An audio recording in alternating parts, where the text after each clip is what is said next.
kajian-kajian perbahasan ini, ya, dia adalah merupakan suatu benda yang tidak mendasar, yang tidak punya asas, ya, yang tidak punya platform yang betul, yang tidak dalam istilahnya kita kata intrinsic value, ha? Apa ni, apa ni, nilai yang sebenar, nilai dalaman, ya. Jadi begitu juga kita, begitu juga sebagai Muslim. Kalau kita tak faham apa ni persoalan-persoalan ini, maka kita juga akan mudah terbabas. Kalau kita tengok dari sudut akidahnya, Kristian itu sendiri. Kalau kita dapati Kristian itu, apabila mereka menyeleweng daripada kitab mereka, sebenarnya mereka dah tak ada value. Tetapi apakah yang menyebabkan agama Kristian itu masih hidup sehingga hari ini? Antaranya adalah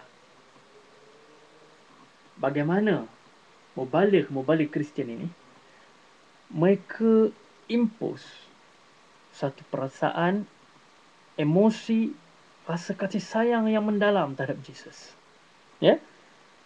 Sekarang ni apa yang tinggal kepada mereka adalah kasih kepada Jesus. Ya, sebab titik tolaknya pun adalah Jesus itu teraniaya. Yesus itu disalib, Yesus itu dan sebagainya. Jadi itu yang membuatkan mereka berpegang sehingga sekarang. Dan mereka tidak ada satu pegangan yang jelas. Ya. Jadi dengan merasai kasih yang sangat tinggi terhadap Yesus ini, maka mereka berpegang dan kekal sebagai Kristian. Mereka taksub, mereka fanatik dan menolak segala kebenaran yang datang kepada mereka, walaupun dengan bukti-bukti yang jelas dan nyata. Ya. Sebab itu sebagai Islam, anda sangat tekankan kita perlu faham. Kita perlu sangat memahami di manakah kedudukan iman kita. Adakah kita sama dengan Kristian? Sebab itu apabila ada soalan bertanya, bagaimana kita menyayangi Rasulullah SAW? Dan kalau kamu menyayangi Rasulullah SAW, bagaimana pula kamu merasai lebih menyayangi Rasulullah SAW, mencintai Rasulullah SAW dan mencintai Allah SWT lebih daripada mencintai ibu kamu? Sedangkan dalam amal kamu seharian, kamu akan lebih mengutamakan ibu. Rindu rasanya pada ibu.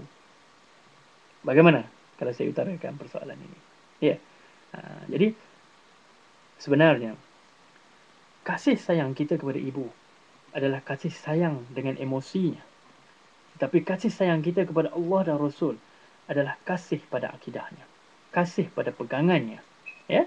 Sebab itu kalau kita cuba mencari kasih Allah dengan emosi, dan kita cuba compare emosi kita dengan Allah dan ibu, maka di sana kita akan sesat.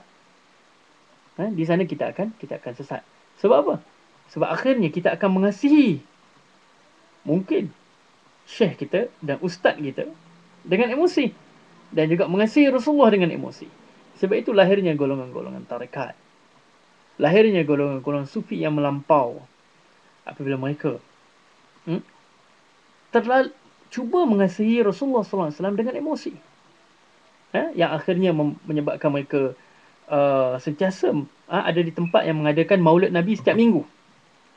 Kenapa? Kerana dalam maulid Nabi itu mereka mengatakan Rasulullah datang, lalu mereka menangisi Rasulullah, rasa sedih, rasa cinta. Sebab mereka meletakkan emosi itu. Memang ada part emosi itu dalam kasih Rasulullah, tetapi dia mesti bertitik tolak daripada akidah. Ya. Begitu juga kalau kita tengok dalam bab Syiah dan peristiwa Karbala dan sebagainya. Mereka cuba mencintai Rasulullah, cuba mencintai Hasan dan Husain dengan emosi. Sebab itu mereka memukul badan mereka.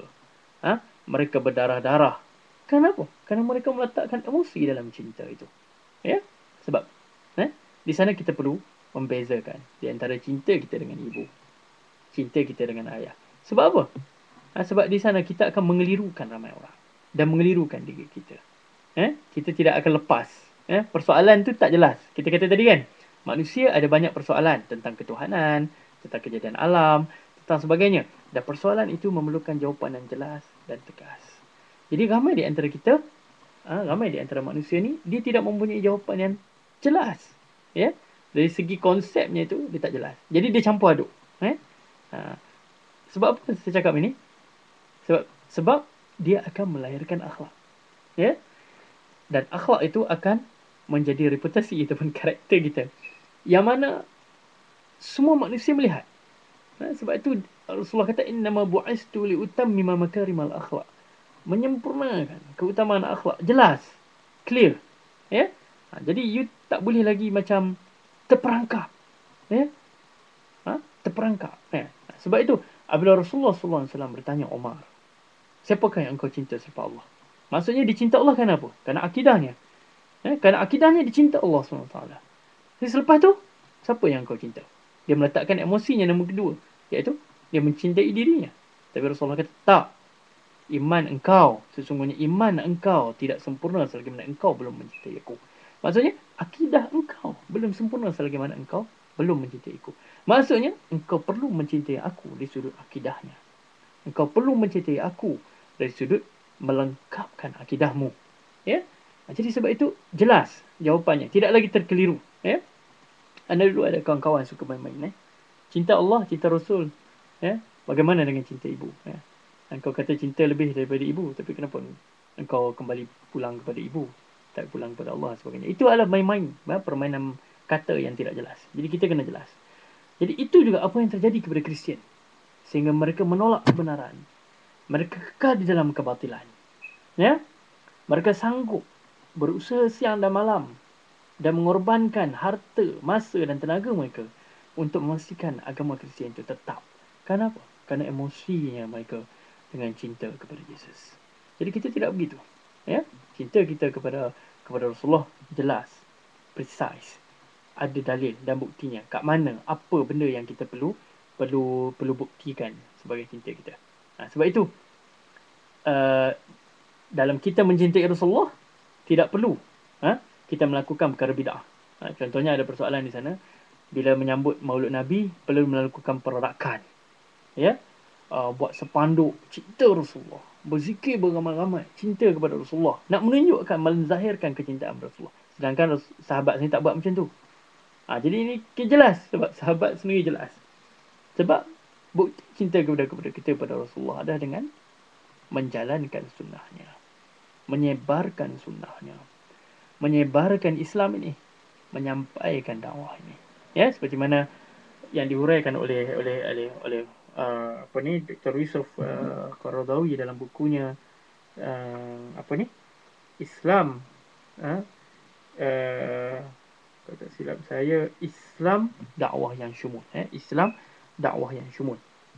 Dalam buku Dr. Yusuf Qaradawi Islam dan dakwah yang syumul, beliau menghuraikan bahagian yang sangat jelas tentang konsep ini. Bagaimana kita memahami dan melaksanakan Islam ni dengan sempurna dan menjadikan ia sebagai dakwah yang syumul dalam rangka menunaikan sunnah kepada Rasulullah SAW. Jadi sebab itu anda harap boleh faham bagaimana bezanya kita. Ini segi akidah. Sebab ia melahirkan akhlak. Even melahirkan ibadah dalam Islam. Contohnya tadi, tiba-tiba jadi tarekat. Ibadah yang tidak ada kerana emosi tadi, kerana akidah yang salah tadi. Salah faham akidah. Melahirkan pegangan Islam yang salah. Melahirkan amalan Islam yang salah. Akhirnya melahirkan akhlak yang salah. Boleh memukul diri, boleh bergaduh dengan orang, boleh mengumpulkan dana harta untuk mungkin membina kubah daripada emas dan sebagainya yang sebenarnya tidak perlu.